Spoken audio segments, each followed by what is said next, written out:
Pakistan community روس کی جانب سے دارالحکومت ماسکو میں محسن پاکستان ڈاکٹر عبدالقدیر خان کی غائبانہ نماز جنازہ ادا کر دی گئی۔ ایصال ثواب کے لیے فاتحہ خوانی بھی کی گئی۔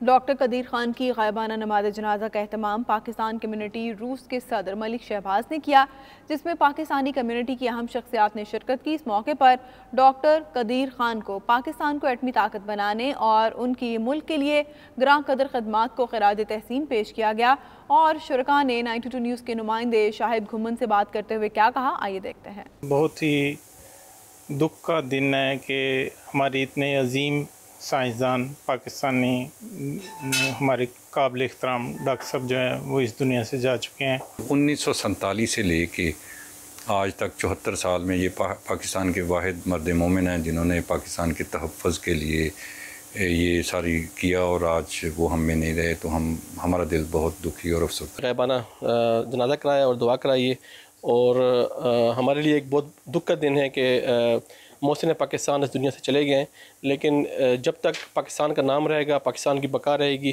ڈاکٹر صاحب کا نام ہمیشہ زندہ رہے گا۔ ایک پاکستان کا بہت بڑا سرمایہ، ایک پاکستان کا hero, real hero doctor Abdul Qadeer صاحب جو ہمارے درمیان میں بھی نہیں ہے، اللہ تعالیٰ ان کی مغفرت کرے اور ان کے گھر والوں کو صبر دے۔